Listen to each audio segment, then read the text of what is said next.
చింతలపూడి నగర పంచాయతీలో ఒక అన్ఫార్చునేట్ పవర్ షార్ట్ సర్క్యూట్ వల్ల లాస్ట్ కపుల్ ఆఫ్ అవర్స్ నుంచి కూడా పవర్ డౌన్ టైం నడిచింది.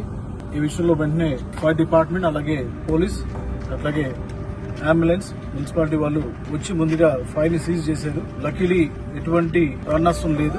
బట్ ఏదైనా కూడా ఈ యొక్క ఫైర్ యాక్సిడెంట్ అసెస్మెంట్ ని రేపు 10 o'clock కల్లా ఫైర్ డిపార్ట్మెంట్ నాకు కంప్లీట్ రిపోర్ట్ ఇవ్వాలి. ఎందుకంటే నన్ను గెలిపించిన ప్రజలు వారికి నేను గనక ప్రొటెక్షన్ లేకపోతే మాత్రం నేను ప్రమాణ స్వీకారం చేసింది వేస్ట్ అవుతుంది. సో ముందుగా చింతలపూడి నగర పంచాయతీ ప్రజలందరూ కూడా నేను క్షమాపణ తెలియజేస్తున్నాను. ఇలాంటి ఇన్సిడెంట్ జరగడం చాలా అన్ఫార్చునేట్ థింగ్. ఇది జరగకుండా చేసే విషయంలో నేను మాట్లాడుతున్న డిపార్ట్మెంట్స్ తోటి అందరూ కూడా సంబంధితం ఉండి మరి ఈ విషయంలో పేషెంట్స్ తో ఉండి మనము ఎందుకు జరిగిందో విషయం నాకు వదిలేస్తే నేను కనుక్కుంటాను. మళ్ళీ ఒక 2 hours లో పవర్ అంతా కూడా రిస్టోర్ చేశారు. ఇక్కడికి ఆల్ డిపార్ట్మెంట్స్ రావడం జరిగింది. ఫైర్ లేకపోతే పోలీస్ కానివ్వండి, లేకపోతే మున్సిపాలిటీ కానివ్వండి, లేకపోతే అంబులెన్స్ కానివ్వండి, ఆల్సో మీడియా కానివ్వండి, తెలుగుదేశం జనసేన బీజేపీ నాయకులు కార్యకర్తలు రావడం జరిగింది. ఎందుకంటే మన ప్రజలకి కావాల్సింది లేకపోతే వాళ్ళకి ఇబ్బంది ఉన్నప్పుడు మనం ముందు లేకపోతే మన ప్రజాసేవకులుగా పనికిరాం. కాబట్టి నేను ఎంత టైం అయినా కూడా వచ్చి ఇక్కడ నుంచున్నాను. ఈ విషయంపై రూట్ కాజ్ అనాలిసిస్ రేపు 10 o'clock కల్లా నేను ఏమని చెప్పాను. నేను ఒకసారి ఆర్ట్స్ తెచ్చుకున్న తర్వాత నేను మళ్ళీ ప్రజలకి వివరిస్తాను ఇది ఎందుకు జరిగింది, నెక్స్ట్ జరగకుండా ఎలాగా మనము సేఫ్టీ ప్రికాషన్స్